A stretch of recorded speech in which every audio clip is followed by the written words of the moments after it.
Dès sa première élection, on lui confie la fonction de chef de l'opposition officielle à l'Assemblée nationale. Bienvenue à Mémoire de député.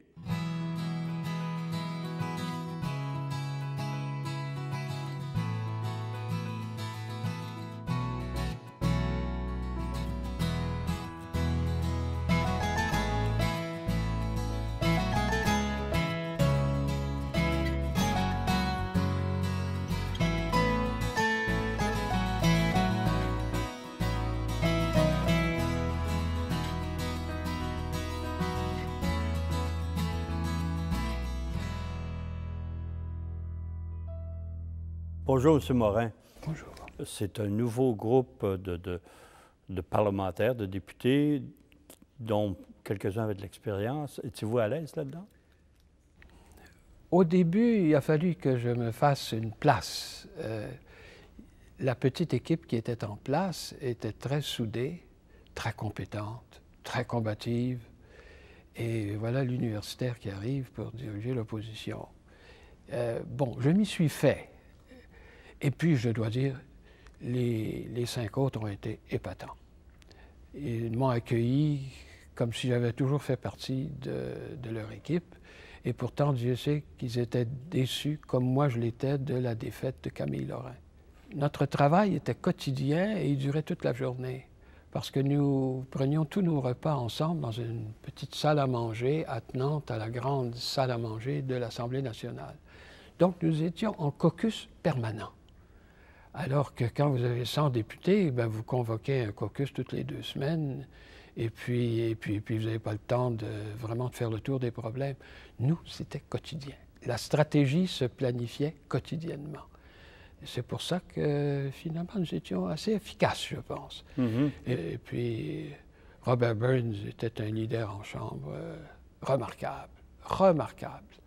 Et chacun des députés, parce que nous avions une charge de travail épouvantable, normalement, dans une opposition, chaque député est responsable de la surveillance d'un ministère.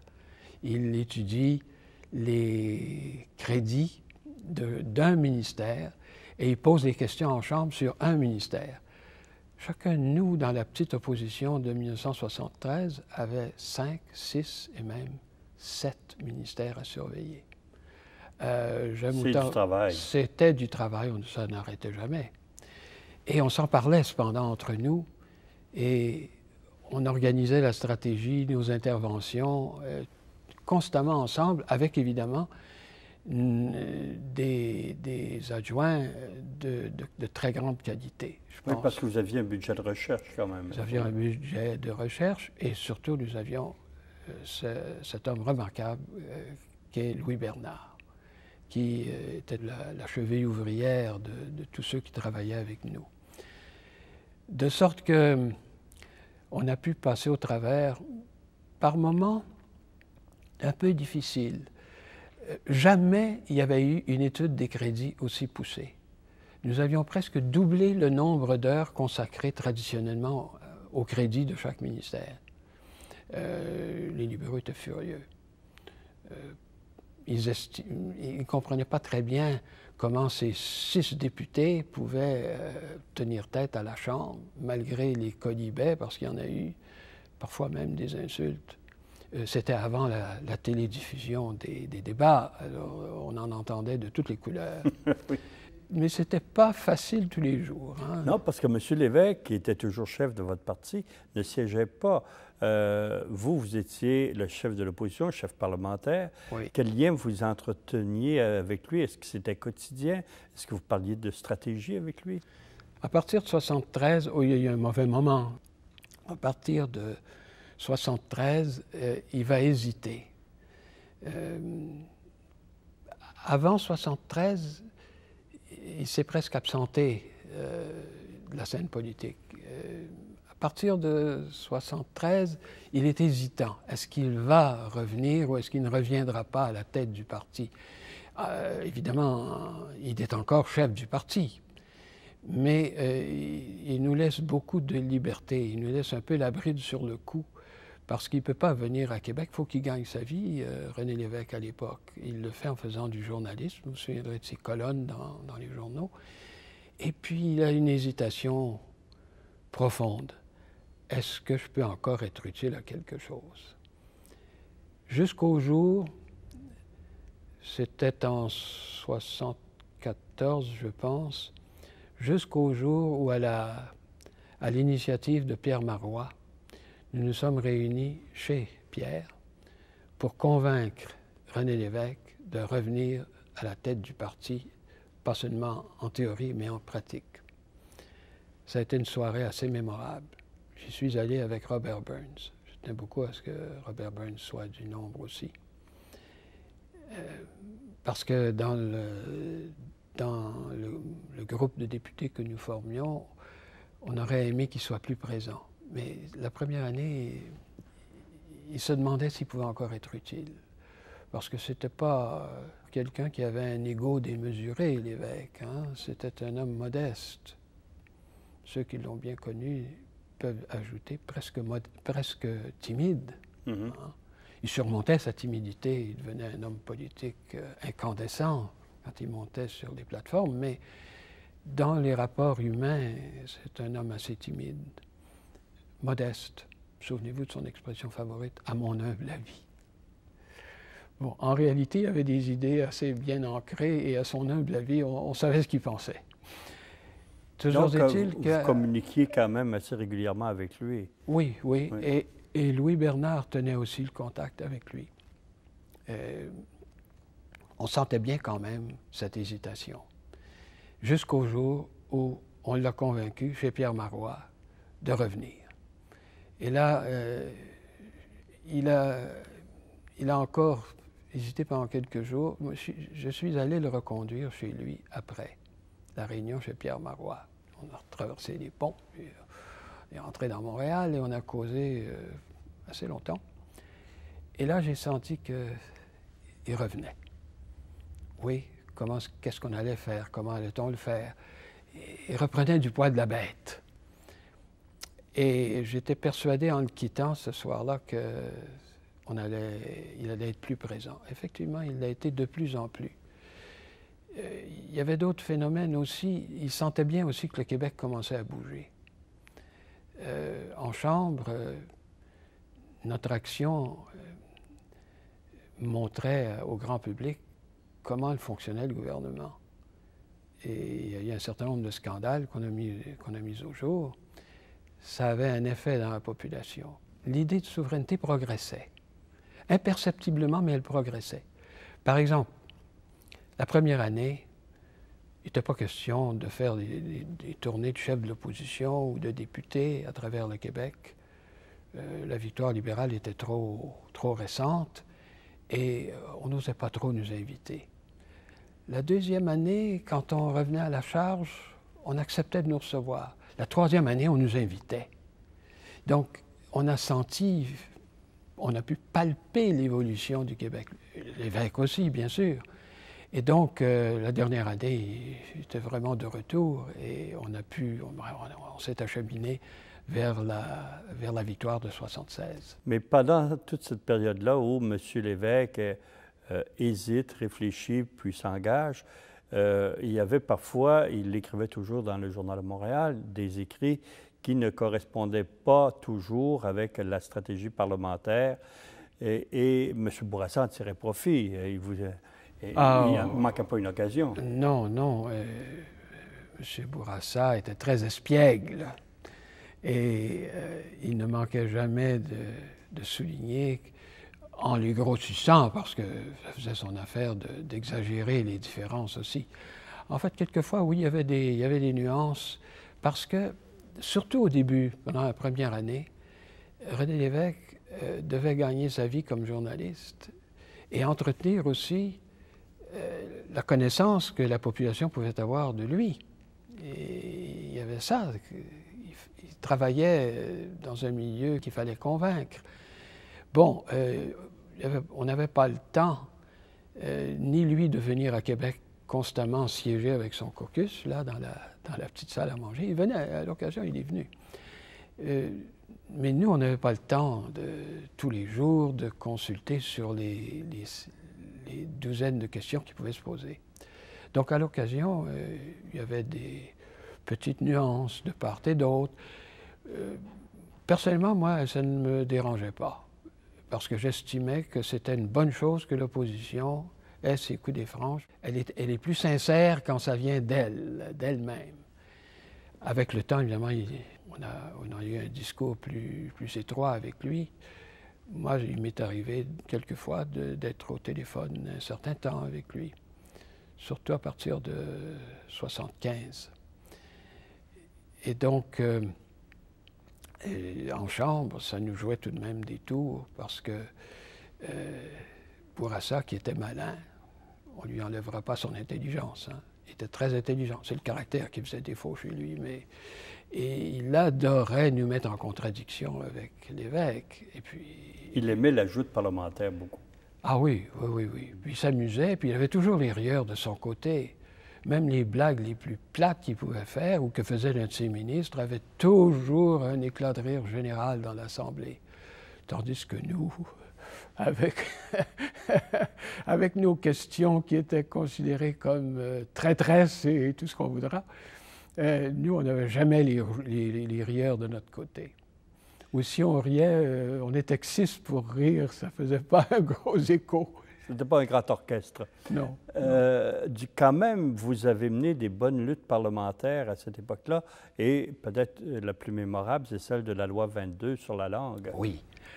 Alors, nous nous étions partagé la tâche en commission, et dans le cas de la loi 22, le travail remarquable, par ailleurs, a été fait par Claude Charron.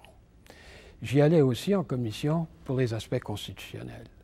Mais c'est Claude qui avait vraiment fait la lutte. Et la loi 22 a été adoptée malgré nous, bien entendu. On n'était pas en mesure à 6 de tenir tête à plus de 120 députés.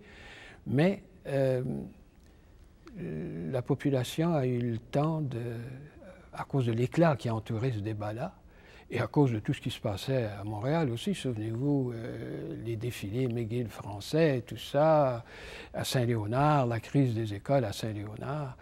Donc, peu à peu, la population était amenée à réfléchir, et notre rôle comme opposition, c'était de lui fournir des éléments de réflexion. Ce bill qui nous dit « le français est la langue officielle » ne nous apprend rien.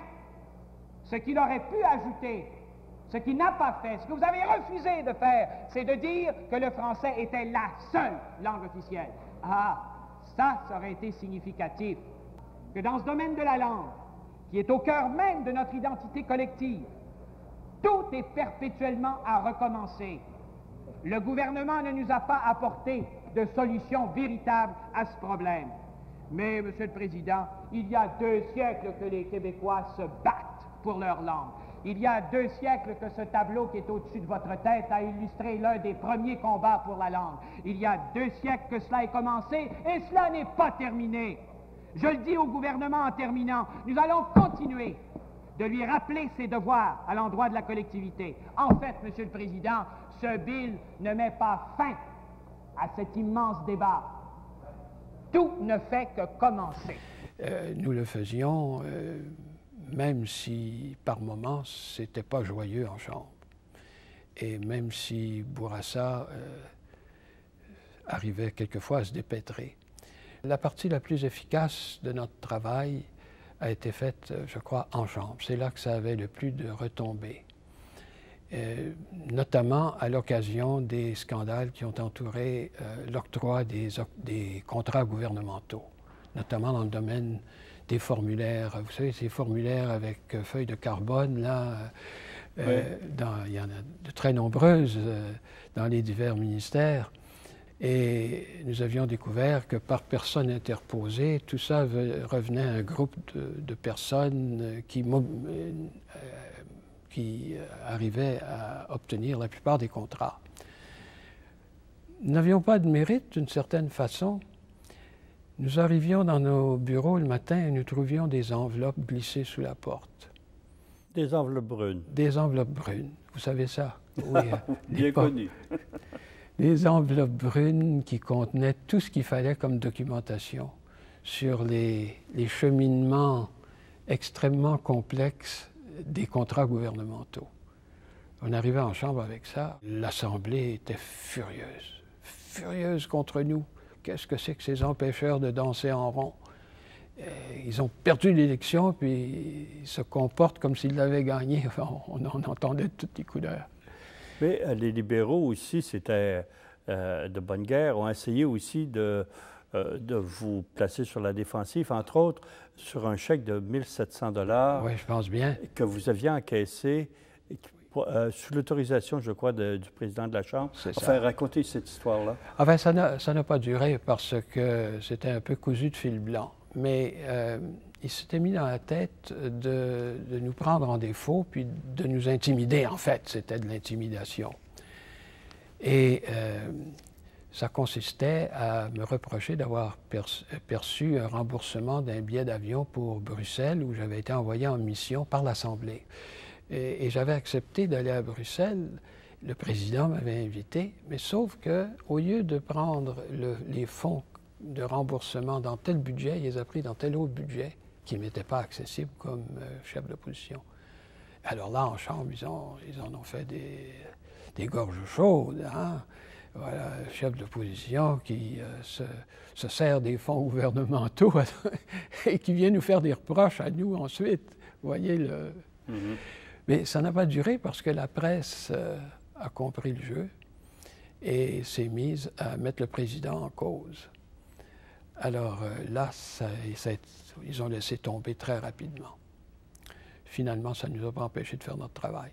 M. Morin, en 1974, à son congrès, le Parti québécois adopte la stratégie de l'étapisme pour accéder à la souveraineté. Le référendum. Le référendum.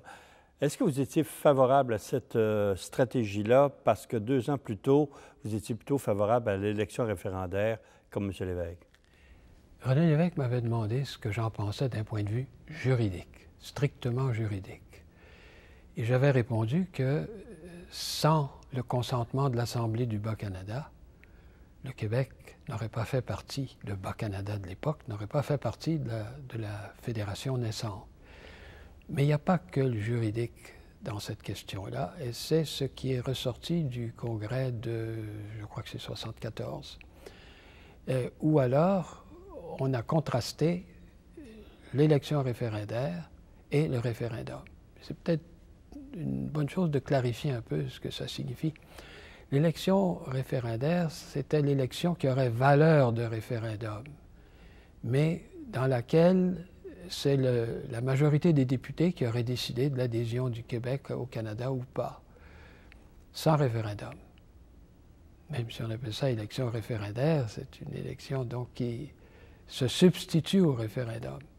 Seulement du point de vue de la légitimité, qui n'est pas le point de vue juridique toujours, c'était un peu douteux. Et c'est ce qui est ressorti du débat de 74. Et je me suis convaincu, à écouter ce débat, puis à y participer d'ailleurs, je me suis convaincu que, par souci de légitimité, il fallait que les Québécois, majoritairement, nous disent qu'ils étaient d'accord avec le référendum, avec la souveraineté, pardon.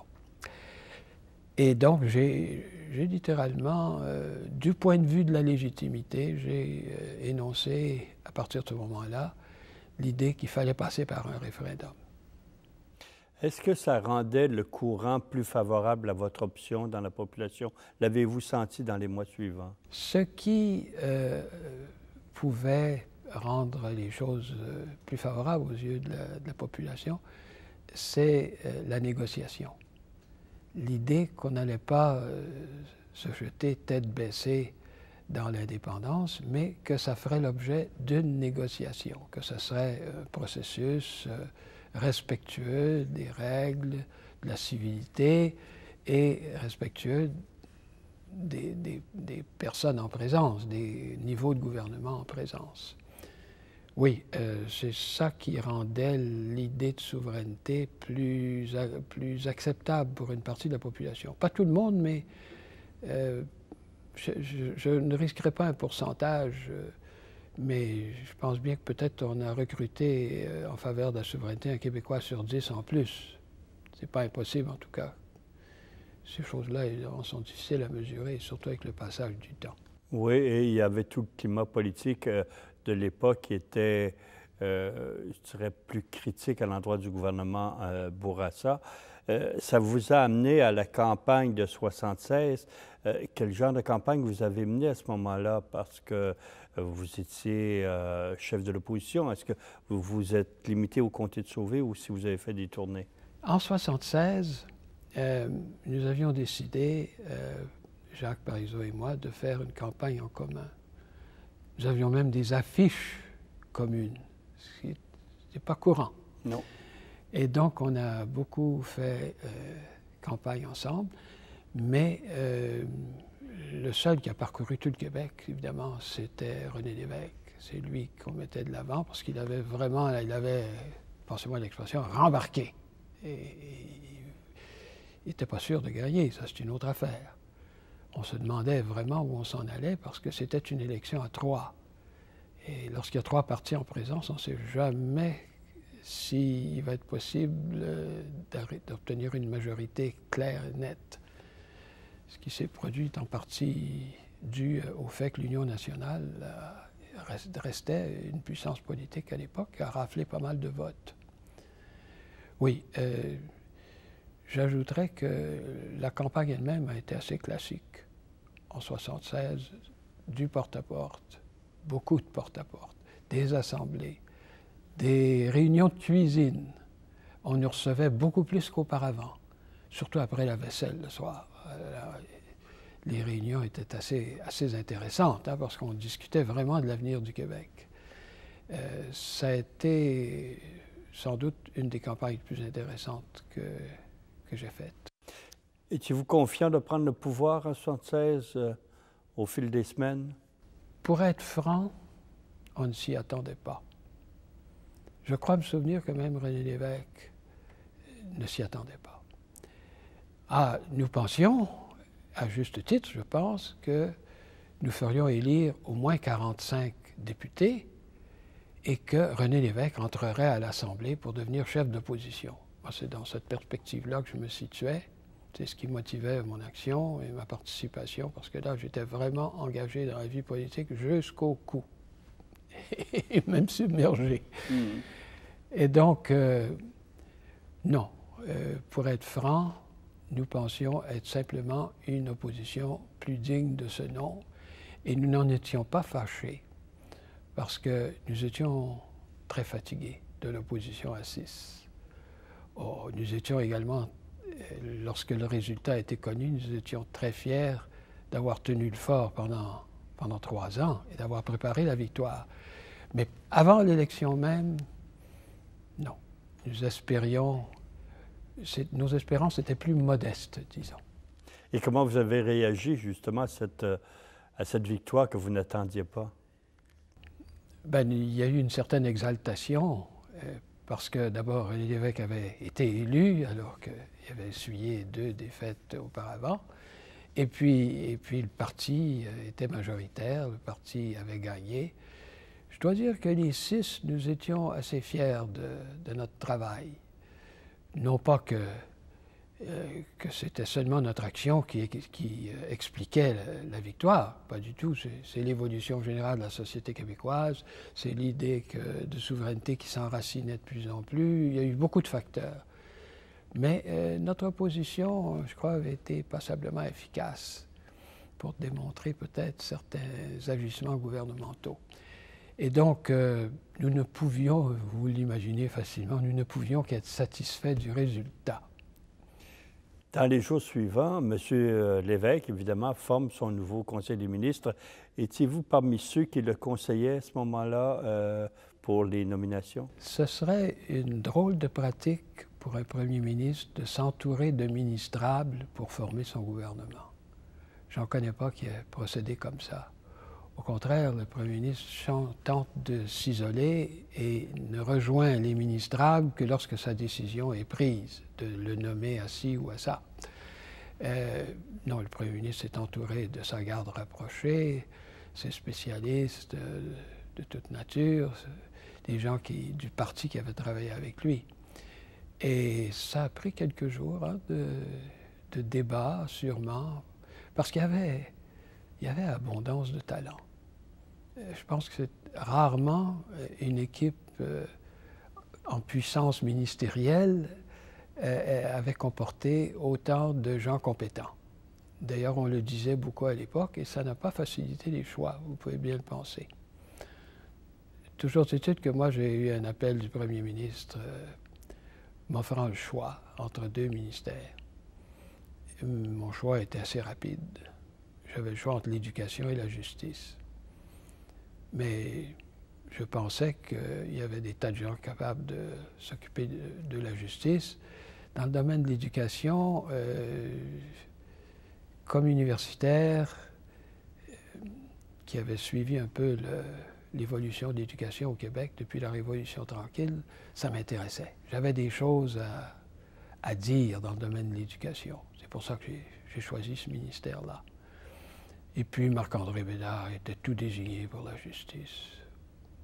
Donc, et les affaires intergouvernementales ne vous auraient pas intéressé? Oh, ça aurait pu m'intéresser sans doute, mais là encore, il y avait abondance de talent et il y avait surtout l'expérience de Claude Morin. Ça lui revenait tout naturellement. Moi, j'étais satisfait de l'éducation. Il y avait un défi très ample là, qui me touchait parce que quand on est universitaire, on voit un peu les résultats du système d'enseignement qui forme les jeunes à l'entrée en faculté. Le primaire, le secondaire, le collégial, tout ça est important. Et quand ça faiblit, c'est toute la société qui s'affaiblit et l'université aussi. L'université n'a plus les candidats sur lesquels elle devrait pouvoir compter dans tous les domaines. Si vous avez une faculté de médecine qui constate que la formation scientifique fait défaut ou s'est affaiblie, ou une faculté de droit qui constate que les étudiants n'ont pas la formation philosophique nécessaire pour réfléchir aux questions juridiques, ben, votre système universitaire est bancal. Monsieur l'évêque vous a aussi nommé vice-premier ministre. Oui. Est-ce que c'est une fonction seulement prestigieuse ou si vous avez eu à prendre des décisions au moment où il était absent pour une raison ou pour une autre? Il m'a offert ce poste de vice-premier ministre quand je lui ai dit oui à l'éducation. Il n'était pas sûr que je dirais oui à quoi que ce soit, mais bon, il fallait aller au combat. Oui, le poste de vice-premier ministre, ça signifie essentiellement que si le premier ministre est absent, c'est arrivé à quelques reprises, il était en voyage de mission à gauche ou à droite, le vice-premier ministre le remplace et ça se traduit avant tout par la présidence du Conseil des ministres, ce qui m'est arrivé à quelques reprises. Bon, finalement, ce n'est pas un rôle totalement essentiel. Il en faut un, bien sûr, mais qui n'exerce ses fonctions qu'à l'occasion. Ça sert aussi, je dois dire, dans l'accueil des personnalités étrangères. Et nous en recevions quand même pas mal au Québec. Fonction protocolaire. Fonction, oui, protocolaire, et recevoir, accueillir. Ça m'a valu d'ailleurs des rencontres qui, sur le plan humain, étaient très riches. Souvent, le contenu politique était peut-être moins important, mais le contenu humain, la discussion sur des principes fondamentaux. J'ai en mémoire d'ailleurs l'accueil des souverains belges. Avant que je sois vice-premier... Si, j'étais vice-premier ministre, mais je n'étais pas encore aux affaires internes, j'étais à l'éducation. Et René Lévesque, qui ne pouvait pas se dégager pendant 2 ou 3 jours pour recevoir les souverains belges, m'a demandé d'accueillir Baudouin et Fabiola, ce que nous avons fait, ma femme et moi. Donc c'est de cet ordre-là. Ce n'est pas sans intérêt, mais ce n'est pas capital, sans doute. Je vous remercie, M. Morin. On continue la semaine prochaine.